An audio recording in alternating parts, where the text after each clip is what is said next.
नमस्कार दोस्तों, आपका हमारे चैनल में स्वागत है। दोस्तों, आज हम जानेंगे नैना देवी के बारे में रोचक और रहस्यमयी बातें, जिनके बारे में बहुत कम लोग जानते हैं। 51 शक्तिपीठों में से एक नैना देवी का मंदिर हिमाचल प्रदेश के बिलासपुर जिले में स्थित है। शिवालिक पर्वतों के बीच बसा यह भव्य मंदिर काफ़ी चमत्कारिक माना गया है। धर्मशास्त्रों के अनुसार यहाँ पर माता सती के नेत्र गिरे थे, जिस वजह से इन शक्तिपीठ का नाम नैना देवी पड़ा। इस मंदिर में 2 नेत्र मां नैना देवी को दर्शाते हैं। मंदिर में पीपल के कई पेड़ हैं। बताया जाता है कि यह कई शताब्दी पुराने हैं। इस मंदिर में साल भर भक्तों का आना जाना लगा रहता है, लेकिन नवरात्रि के दिनों में यहाँ की शोभा देखने लायक होती है। कहते हैं कि मां नैना देवी के दरबार से कोई भी भक्त खाली लौटकर नहीं गया। आइए जानते हैं मंदिर के कुछ और रहस्यों के बारे में। ऐसा है मंदिर का नज़ारा। मंदिर के मुख्य द्वार पर भगवान गणेश और हनुमान जी विराजमान हैं। मंदिर के गर्भगृह में 3 प्रमुख प्रतिमाएं स्थापित हैं। दाईं ओर माता काली, बीच में नैना देवी और बाईं ओर भगवान गणेश। इस मंदिर के पास एक गुफा भी है, जो कि नैना देवी की गुफा के नाम से प्रसिद्ध है। नवरात्रि में होता है मेले का आयोजन। मां नैना देवी के दरबार में सच्चे मन से जो भक्त उपासना करता है, उसकी सभी मनोकामनाएं पूर्ण होती है। नवरात्रि के दिनों में यहाँ विशाल मेले का आयोजन होता है और 9 दिनों तक धूमधाम से त्यौहार मनाया जाता है। इस मंदिर में श्रद्धालुओं के लिए रोपवे और पालकी का इंतजाम किया गया है, ताकि मां के सभी भक्त आसानी से दर्शन कर सके। नैना देवी मंदिर को लेकर एक कथा। मंदिर के बारे में एक कथा प्रचलित है। दंत कथा के अनुसार एक बार नैना नाम का एक लड़का अपने मवेशियों को चराने निकला था। उस दौरान उसने देखा कि एक सफ़ेद गाय एक पत्थर पर दूध गिरा रही है। ऐसा नज़ारा वह कई दिनों तक देखता रहा। एक रात जब वह सो रहा था, तब मां नैना देवी उसके सपनों में आई और बताया कि जहां गाय दूध देती है, वहां उनका एक पिंड स्वरूप है। उस लड़के ने सपने के बारे में राजा वीरचंद को बताया। राजा ने उस जगह की साफ सफाई कराई, तब वहां मां का पिंड मिला। तब राजा ने मां नैना देवी का मंदिर का निर्माण कराया। यही हुआ था महिषासुर का अंत।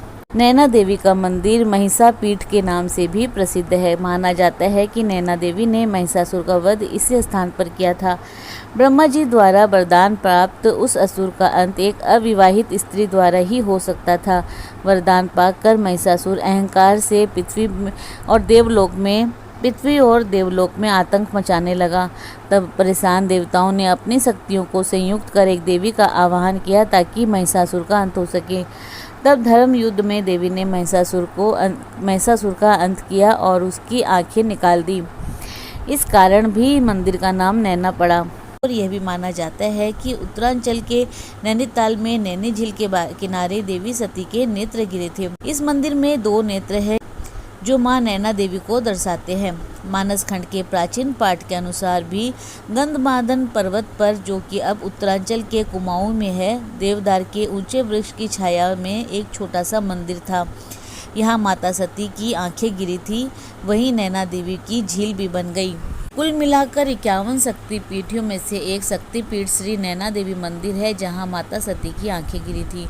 नैनीताल स्थित नैना देवी मंदिर के संबंध में ये भी मान्यता है कि यहाँ माँ के आंखों से गिरे आंसू ने ही यहाँ ताल का रूप धारण कर लिया और इसीलिए इस जगह का नाम नैनीताल पड़ गया। नैनीताल की नैना झील धार्मिक रूप से काफ़ी पवित्र झील है। स्कंद पुराण में से त्रिऋषि सरोवर भी कहा गया है। कहा जाता है कि जब अत्रि, पुलस्त्य और पुलह ऋषि को नैनीताल में कहीं पानी नहीं मिला, तो उन्होंने एक गड्ढा खोदा और मानसरोवर झील से पानी लाकर उसमें भरा। इस झील के बारे में कहा जाता है कि यहाँ डुबकी लगाने से उतना ही पुण्य मिलता है। पौराणिक कथा के अनुसार सती ने खुद को यज्ञ में जिंदा जला दिया था, जिससे भगवान शिव व्यथित हो गए और उन्होंने सती के शव को कंधे पर उठाया और तांडव नृत्य शुरू कर दिया। ऐसा करने से स्वर्ग में विद्यमान सभी देवता भयभीत हो गए कि भगवान शिव का यह रूप प्रलय ला सकता है। देवताओं ने भगवान विष्णु से आग्रह किया तब भगवान विष्णु ने सती के शरीर के 51 टुकड़े अपने सुदर्शन चक्र से कर दिए। शरीर का जो भाग जिस क्षेत्र में गिरा वहां पर एक शक्तिपीठ की स्थापना हो गई। इस प्रकार से 51 शक्तिपीठ की स्थापना हुई।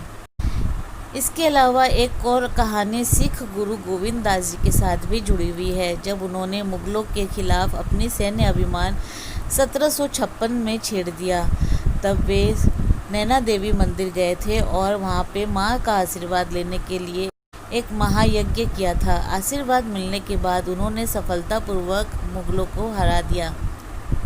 इसीलिए सिखों की भी इस मंदिर से गहरी आस्था जुड़ी हुई है।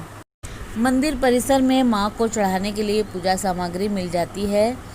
ऐसा माना जाता है कि माता के दर्शन मात्र से ही लोगों को नेत्र रोग की पीड़ा से मुक्ति मिल जाती है।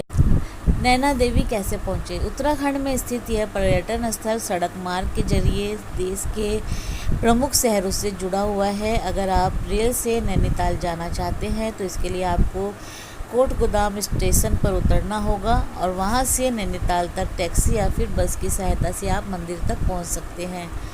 तो दोस्तों, इसी प्रकार और भी रोचक जानकारी के लिए आप हमारे चैनल को लाइक, शेयर व सब्सक्राइब करें। हमारे चैनल में विजिट करने के लिए धन्यवाद।